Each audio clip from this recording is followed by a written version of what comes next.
إن الحمد لله نحمده ونستعينه ونستغفره ونؤمن به ونتوكل عليه ونعوذ بالله من شرور أنفسنا ومن سيئات أعمالنا من يهده الله فلا مضل له ومن يضلل فلا هادي له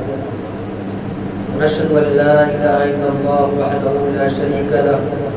ونشهد أن محمدا عبده ورسوله صلى الله تعالى عليه وعلى آله وأصحابه وبارك وسلم تسليما كثيرا كثيرا. میرا عزیز دوستو، آپ نے بیانات سے پہلے بیان کرنے والا یا عربی خطبہ جو پڑھتا ہے، ہر بیان سننے والے نے اس کو سنا ہے. اکثر سنتے رہتے ہیں کہ بیان کرنے سے پہلے یہ خطبہ پڑھا جاتا ہے. یہ خطبہ اصل میں ہے کیا؟ جو خطبہ ابھی میں نے آپ کے سامنے پڑھا، ان الحمد للہ نحمدہ ونستعینہ ونستغفرہ الی آخرہ، یہ خطبہ مسنون ہے، رسول اللہ صلی اللہ علیہ وسلم سے ثابت ہے. رسول اللہ صلی اللہ علیہ وسلم دینی احکام، دین کا پیغام، دین کی دعوت دینے سے قبل یہ خطبہ پڑھا کرتے تھے. اب ہم سالوں سال سے خطبے کو سنتے آ رہے ہیں. کسی کو 20 سال ہو گئے، کسی کو 15 سال ہو گئے، کسی کو 10 سال ہو گئے، کوئی 5 سال سے سنتا آ رہا ہے، کوئی 50 سال سے سنتا آ رہا ہے. لیکن آج تک ہمیں یہ سمجھ میں ہی نہیں آیا کہ یہ خطبہ کیوں پڑھا جاتا ہے. بہت سے لوگ یہ سمجھتے ہیں کہ یہ خطبہ جو ہے محض برکت کے لیے پڑھا جاتا ہے.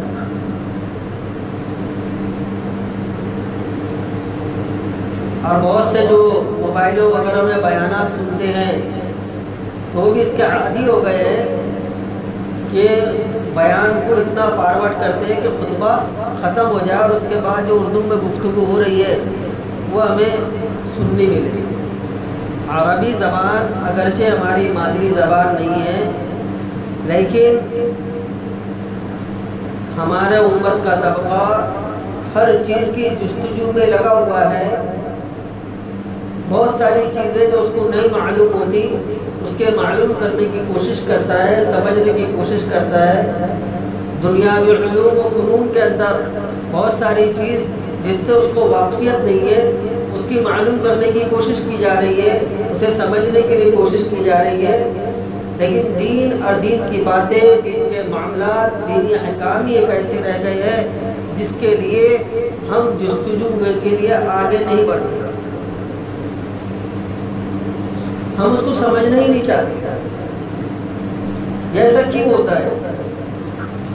اصل میں مادیت پرستی کا غلبہ، مغربی تہذیب کا غلبہ ہماری امت پر چھایا ہوا ہے. پوری طریقے سے مغربی تہذیب نے ہماری امت کے نوجوانوں پر قبضہ کر لیا ہے. اور ہم ابھی تک اپنے خواب سے بیدار نہیں ہوئے. بے دین طبقہ وہ بھی سویا ہوا ہے، وہ خود اپنی اصلاح کے لیے بیدار نہیں ہوا تو اپنے ماتحتوں کی اصلاح کا تو سوال ہی نہیں ہوتا. لیکن جو دیندار طبقہ ہے وہ بھی بیدار نہیں ہوا. وہ صرف اپنی حد تک کے بیدار ہے کہ مجھے 5 وقتہ نمازوں کا اہتمام کرنا ہے، مجھے صف اول میں نماز ادا کرنی ہے، میری تکبیر اولیٰ چھوٹنی نہیں چاہیے، میری نماز قضا نہیں ہونی چاہیے. حالانکہ یہ عمل، یہ فکر، یہ بہت اچھا عمل ہے کہ ایسے دور میں انسان کا اس بات کے لیے ہی فکر مند ہو جانا کہ میری نماز نہیں چھوٹنی چاہیے، اللہ کا کوئی حکم مجھ سے نہیں چھوٹنا چاہیے، اللہ کی نافرمانی مجھ سے نہیں ہونی چاہیے. اللہ تبارک و تعالیٰ نے جو احکامات مجھ پر فرض کیے میں اس کو پورا انجام دوں گا، اس بات کی فکر، اس بات کی کوشش، یہ بہت اچھا عمل ہے، لیکن بات یہاں پر آ کر ختم نہیں ہوتی۔ بات یہاں پر آ کر ختم نہیں ہوتی کہ انسان صرف اپنے اعمال پر مطمئن ہو کر بیٹھ جائے، کیونکہ اللہ تبارک و تعالیٰ نے فرمایا یا ایھا الذین آمنوا قوا انفسکم واہلیکم نارا، اے ایمان والو بچاؤ اپنے آپ کو اور اپنے اہل و عیال کو آگ سے۔ اس آیت سے واضح طور پر پتہ چلتا ہے کہ والدین اور جو بڑے ہیں، ذمہ دار ہیں، وہ محض اپنے اعمال کی بنا پر کہ صرف اپنے ذاتی طور پر جو فرائض ان کے اوپر تھے اس کو ادا کر کے وہ جنت میں نہیں جا سکتے، بلکہ ان کو اپنے ماتحتوں کی فکر کرنی ہوگی۔ ماتحت میں جو نوجوان طبقہ ہیں، جن کے اوپر ذمہ دار، جن کے اوپر فرائض عائد ہو چکے ہیں، ان کی بھی فکر کرنی ہے، اور امت کا ایک طبقہ جو بچہ ہے، جو ابھی بالغ تو نہیں ہوا ہے لیکن آگے چل کے بالغ ہونے والا ہے، اس کے اوپر بھی دینی فرائض عائد ہونے والے ہیں، ان کی بھی فکر کرنی ہے۔ تو یہ ذمہ دار طبقہ محض اپنی عبادت اور اپنے فرائض کے ذریعے سے ساری چیزوں سے بری نہیں ہو سکتا، اس کو اپنی عبادت کے علاوہ اپنے جو ماتحتوں کی بھی فکر کرنی ہے۔ خود نماز پڑھ رہا ہے تو اس کو اس بات کی فکر کرنی ہے، اس بات کی کوشش کرنی ہے کہ اس کے ماتحت میں، اس کے اہل و عیال میں کوئی بھی بے نمازی نہ رہے۔ خود روزہ رکھ رہا ہے تو اس کو اس بات کی فکر کرنی ہے کہ اس کے ماتحت میں، اس کے اہل و عیال میں کوئی بھی بے روزہ نہ رہے۔ زکوٰۃ دے رہا ہے، اللہ کے احکامات کو ادا کر رہا ہے، تجارت میں امانت داری کر رہا ہے، امانت داری کے ساتھ تجارت کر رہا ہے، رشوت سے بچ رہا ہے، سود سے بچ رہا ہے، طرح طرح کے جتنے بھی حرام خوری والے جو کام ہیں ان سے اپنے آپ کو بچا رہا ہے، تو اپنے ماتحتوں کو بھی اس کو بچانے کی فکر کرنا اور کما حقہ کوشش کرنا، یہ اس کے اوپر فرض ہے۔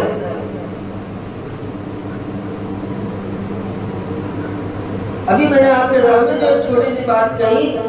کہ جو خطبہ پڑھا جاتا ہے اس کا ہی ہم نے کبھی مطلب ہی نہیں سمجھا، کبھی جانا ہی نہیں، یہ بات کہنے کی ضرورت اس لیے پیش آئی کہ امت کا بہت بڑا طبقہ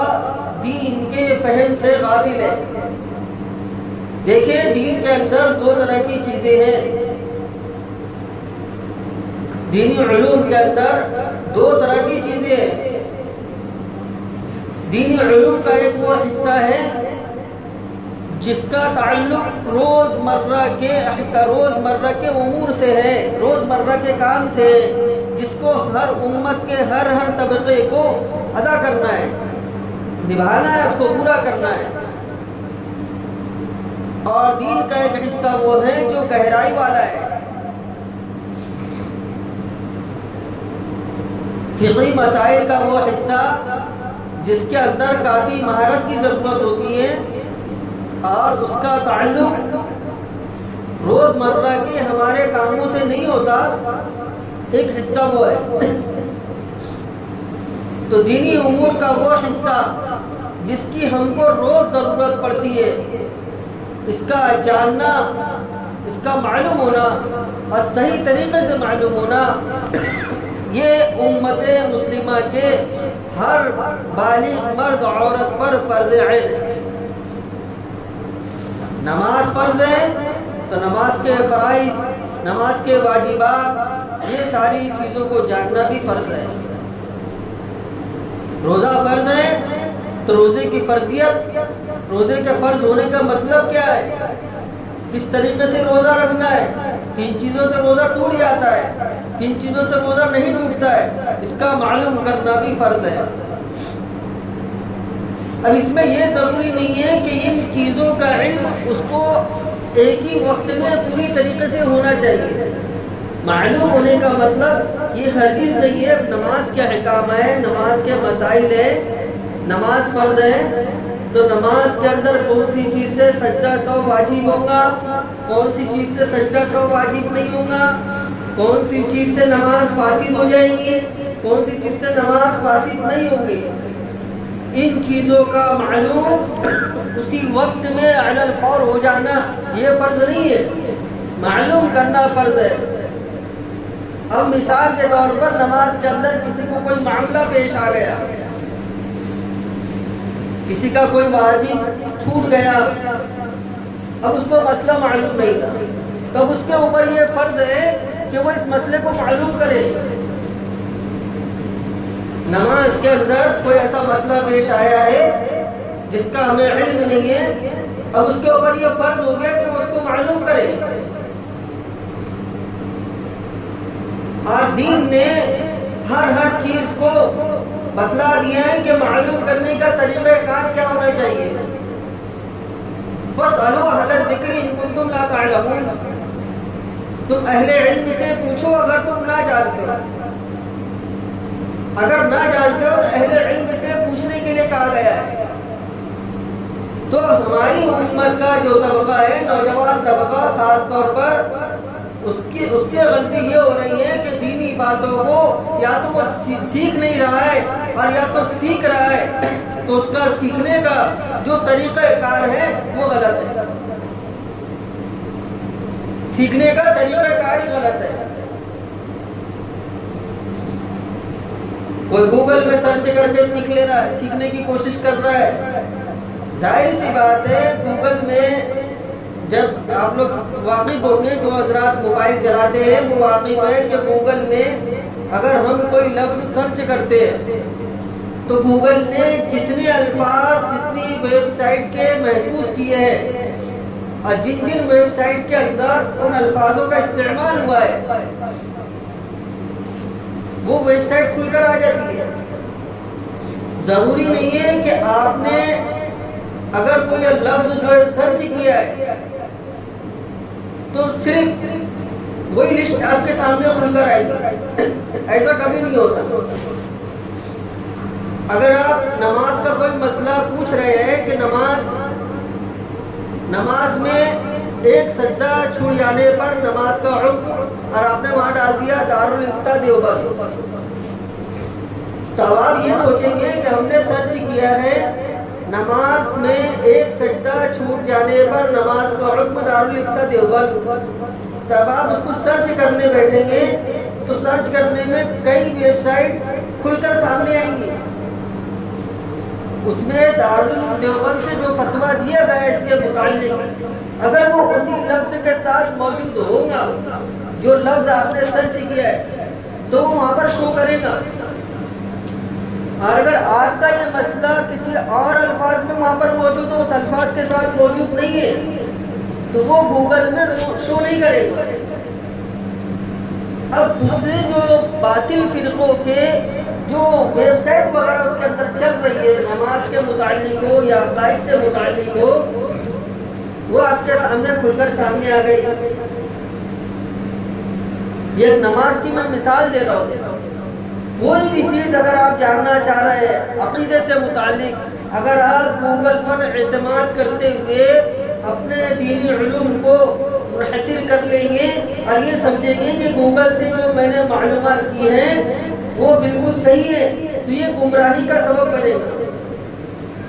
آج امت کا بہت بڑا طبقہ، نوجوانوں کا طبقہ، ہم کو جو دیندار نظر آ رہا ہے، ہم کو ایسا لگ رہا ہے کہ بہت دین کی طرف جو ہے بڑھ رہے ہیں، لیکن در حقیقت وہ دین کے نام پر گمراہی کی طرف جا رہے ہیں۔ ہم کو یہ دکھ رہا ہے کہ بھائی ان کے اندر دیکھو دینی جذبات کتنے ہیں، دینی جذبات کس انداز سے ان کے اندر بیدار ہوئے ہیں، بظاہر بڑا اچھا معلوم ہو رہا ہے، نمازیں بھی ماشاءاللہ وہ پڑھنے لگ گئے، ساری چیزیں ہو رہی ہیں، لیکن شیطان جو ہے غلط حرکت ان سے کروا رہا ہے، وہ یہ ہے کہ علماء سے توڑ کر ان کو گوگل سے لگا دیا ہے۔ ٹیکنالوجی ہے، ہر چیز کا استعمال کا ایک طریقہ ہوتا ہے، گوگل وغیرہ میں سرچ کر کے اگر علماء اگر کوئی چیز کو سمجھ رہے ہیں کوئی سمجھنا چاہتے ہیں تو ان کی بات اور ہے، کیونکہ انہوں نے اس کے اندر، اس علوم دینیہ کے اندر 8 سال 10 سال مدرسوں میں لگا کر وہ مہارت حاصل کر لیے کہ ان کے لیے سمجھنا بہت آسان ہے کہ کون سی یہ جملہ جو باطل فرقے کی طرف سے آیا ہوا ہے اور کون سا یہ جملہ جو ہے یہ حق جماعت کی طرف سے کہا جا رہا ہے۔ لیکن کالج اور یونیورسٹی کے جو طلبہ ہوتے ہیں، جو محض کالج اور یونیورسٹی کی تعلیم حاصل کیے ہوئے ہوتے ہیں، ان کا سمجھنا بہت مشکل ہے۔ سامنے میں گھڑی نہیں ہے نا، 1:10 ہو جائے گا تو اشارہ کر دینا مجھے۔ تو سمجھنا ہی نہیں چاہتے، تو ہماری نوجوانوں سے یہی گزارش ہے کہ آپ دینی علوم کو حاصل کریں، دینی علوم کو سمجھیں، اور جو گھر کے جو بڑے ذمہ دار ہیں ان کو چاہیے کہ اپنی اولادوں کو، اپنے نوجوان بچوں کو علماء سے جڑنے کی تلقین کریں کہ آپ دینی علوم کو حاصل کریں، دین کو سیکھیں علماء کے پاس بیٹھ کر، نہ کہ گوگل میں سرچ کر کے سیکھا جا رہا ہے، یوٹیوب میں سرچ کر کے سیکھا جا رہا ہے۔ اس سے ضلالت و گمراہی پھیلے گی۔ تو بہرحال میں نے جو بات عرض کی تھی کہ یہ جو خطبہ پڑھا جاتا ہے ان الحمدللہ نحمدہ ونستعینہ ونستغفرہ، یہ مسنون خطبہ ہے۔ رسول اللہ صلی اللہ علیہ وسلم اس کو پڑھا کرتے تھے۔ ان الحمدللہ، ان الحمدللہ، یقیناً تمام تعریفیں اللہ کے لیے، تمام تعریفوں میں لائق اللہ ہے۔ حمد کہتے ہیں اللہ تک کسی کو اس کی صفات سے متصف کرنا، اس کی خوبیوں پر تعریف بیان کرنا۔ اور یہ حمد کا لفظ یاد رکھیے کہ اللہ تبارک و تعالیٰ کی ذات کے ساتھ خاص ہے، کسی اور کی تعریف کرنے کے لیے حمد کا لفظ استعمال نہیں کیا جا سکتا۔ اب اللہ تبارک و تعالیٰ تعریف کے لائق بھی ہے، تمام تعریفیں، سوال اٹھتا ہے کہ اللہ تبارک و تعالیٰ کے لیے ہی تمام تعریفیں کیوں ہے؟ تو سورہ فاتحہ کے اندر اس کا جواب دیا گیا ہے کہ تمام تعریفیں اللہ کے لیے اس وجہ سے ہیں کہ وہ رب العالمین ہیں۔ الحمدللہ رب العالمین، تمام تعریفیں اللہ کے لیے جو سارے جہاں کا پالنہار ہے۔ اب ہم دیکھتے ہیں دنیا کے اندر انسانوں کی بھی تعریف ہوتی ہے۔ کوئی اگر خوبصورت ہے تو اس کی خوبصورتی کی تعریف کی جاتی ہے کہ ماشاءاللہ کتنا خوبصورت ہے۔ کوئی انجینئر ہے، اس نے اچھا مکان بنایا ہے تو اس کی بھی تعریف ہو رہی ہے کہ اس نے مکان کتنا اچھا بنایا ہے۔ کوئی ڈاکٹر ہے، علاج اچھا کرتا ہے تو اس کے علاج کی تعریف ہم کرتے ہیں کہ اس نے علاج کتنا اچھا کیا ہے، بہت اچھا ڈاکٹر ہے۔ تو جتنے بھی مخلوقات کی ان کی خوبصورتی کی وجہ سے، ان کی کاریگری کی وجہ سے اگر ہم تعریف کر رہے ہیں تو وہ تعریف بھی اصل اللہ تبارک و تعالیٰ کی طرف ہی لوٹ رہی ہے، کیونکہ انسان کی خوبصورتی کی تعریف ہو رہی ہے، عمارت کی خوبصورتی کی تعریف ہو رہی ہے، تو یہ انسان خوبصورت اپنے آپ سے نہیں بنا ہے۔ یہ خوبصورتی والی صفت اس کی ذاتی طور پر نہیں ہے، بلکہ اللہ تبارک و تعالیٰ نے اس کو عطا کی ہے، تب وہ خوبصورت ہے۔ اسی طریقے سے جو عمارت ہم اچھی دیکھ رہے ہیں، تو انجینئر نے خوبصورت عمارت بنوایا تو یہ انجینئر کا کمال نہیں ہے، بلکہ اللہ تبارک و تعالیٰ نے اس کو وہ عقل، وہ فراست، وہ ذہن عطا کیا جس کی وجہ سے اس کا استعمال کر کے اچھی عمارت بنا لیا۔ ڈاکٹر اچھا علاج کر رہا ہے تو یہ ڈاکٹر کا ذاتی کمال نہیں ہے، بلکہ اللہ تبارک و تعالیٰ نے اس کے ذہن کو، اس کے دماغ کو ڈاکٹری کے فن کے لیے کھول دیا، اس وجہ سے وہ یہ کام انجام دے رہا ہے۔ تو وہ خوبی اس کی ذاتی نہیں ہے، اللہ تبارک و تعالیٰ کی عطا کی ہوئی ہے۔ تو ہم جو انسانوں کی، مخلوقات کی، آسمان، چاند، سورج، ان کی خوبصورتیاں، یہ سب چیزوں کی ہم جو تعریف کرتے ہیں، یہ تعریف اللہ تبارک و تعالیٰ کی طرف ہی لوٹتی ہے۔ تو جب ہم کو یہ معلوم ہو گیا کہ اللہ تبارک و تعالیٰ ہی حمد کے لائق ہے، اللہ تبارک و تعالیٰ ہی تعریف کے لائق ہے، تو پھر اب اس اللہ تبارک و تعالیٰ کی تعریف بیان کی جا رہی ہے۔ نحمدہ، تمام تعریفیں اللہ کے لیے۔ دیکھیں سورہ فاتحہ کی آیت الحمدللہ رب العالمین، اس میں جو اللہ تبارک و تعالیٰ کی حمد بیان کی گئی ہے، بڑی اہمیت کی حامل یہ آیت ہے۔ ہم کو اس میں یہ ظاہر پہ صرف یہ سمجھ میں آتا ہے کہ اس میں اللہ تبارک و تعالیٰ کی حمد و ثنا بیان کی جا رہی ہے، اللہ تبارک و تعالیٰ کی تعریف بیان کی جا رہی ہے۔ ظاہر میں ہم کو صرف یہی لگتا ہے کہ اس میں اللہ کی تعریف موجود ہے اور اللہ کو پالنہار بتایا گیا، لیکن اس کے اندر توحید بھی موجود ہے،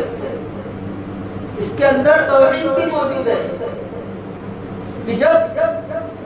بندہ اس بات کو تسلیم کر رہا ہے کہ تمام تعریفیں اللہ کے لیے اور جتنی بھی چیزوں کی تعریفیں ہو رہی ہے وہ سب اللہ تبارک و تعالیٰ کی ہی عطا کی ہوئی ہیں، اور اللہ تبارک و تعالیٰ کے اندر جو خوبیاں ہیں وہ ذاتی طور پر ہیں۔ بندوں کے بعد جو خوبیاں نظر آ رہی ہیں وہ اللہ نے دی ہیں اس لیے ہے، لیکن اللہ تبارک و تعالیٰ کے پاس جو خوبیاں ہیں وہ اللہ نے کسی سے نہ لی ہے نہ کسی نے اس کو دی ہے، اللہ کی خوبیاں ذاتی ہے۔ تو جب اتنا عظیم رب ہے، اور پھر صرف یہ نہیں کہ وہ خوبیوں والا ہے، وہ تو پالنہار ہے، اور اس کی پالنہاری کا، اس کی پرورش کا عالم یہ ہے کہ جو اس کی مانتا ہے اس کو بھی رزق دیتا ہے، جو اس کی نہیں مانتا ہے اس کو بھی رزق دیتا ہے، جو اللہ کا فرمان بردار ہے وہ بھی رزق پا رہا ہے، جو اللہ کا نافرمان ہے، اللہ کا منکر ہے، اس کو بھی رزق دے رہا ہے۔ دیکھیے آپ، جو اللہ کو نہیں مانتے، اللہ کے منکر ہے، ایسے لوگ دنیا کے اندر پڑے ہوئے جو اللہ کو گالی تک کے دے رہے ہیں، لیکن اللہ تبارک و تعالیٰ اس کو بھی رزق دے رہا ہے۔ تو اللہ تبارک و تعالیٰ ایسا پالنہار کیوں ہے کہ اللہ تبارک و تعالیٰ اپنے ماننے والوں کو بھی رزق دے رہا ہے، نہ ماننے والوں کو بھی رزق دے رہا ہے، وہ اس وجہ سے ہے، اس کو بھی بیان کر دیا گیا الرحمن الرحیم، وہ بڑا مہربان رحم کرنے والا ہے۔ اللہ تبارک و تعالیٰ کا یہ معاملہ فرما بردار اور نافرمانوں دونوں کو رزق عطا کیا، یہ اس وجہ سے ہے کہ وہ رحمان ہے، بڑا مہربان ہے۔ اس کی صفت رحمانیت اس کے ماننے والوں کو بھی پہنچیں گی اور نہ ماننے والوں کو بھی پہنچیں گی۔ تو جو اتنا عظیم رب ہے کہ وہ پالنہار ہے، تو اس کا تقاضا یہ ہے کہ اسی کی پرستش کی جائے، اسی کی عبادت کی جائے۔ یہاں پر اس آیت کے اندر مخلوق پرستی کے نظام کو ختم کیا جا رہا ہے، کہ جب تم اس بات کو تسلیم کر رہے ہو کہ اللہ ایسا ہے جو پالنے والا ہے، رزق دینے والا ہے، اس کو جو مان رہا ہے اس کو بھی رزق دیتا ہے، جو نہیں مان رہا اس کو بھی رزق دیتا ہے، تو یہ بتوں کی پرستش کو چھوڑ دو، مخلوق کی پرستش کو چھوڑ دو، اور ایسے رب عظیم کی پرستش کی طرف آ جاؤ جس کے اندر اتنی ساری خوبیاں ہیں۔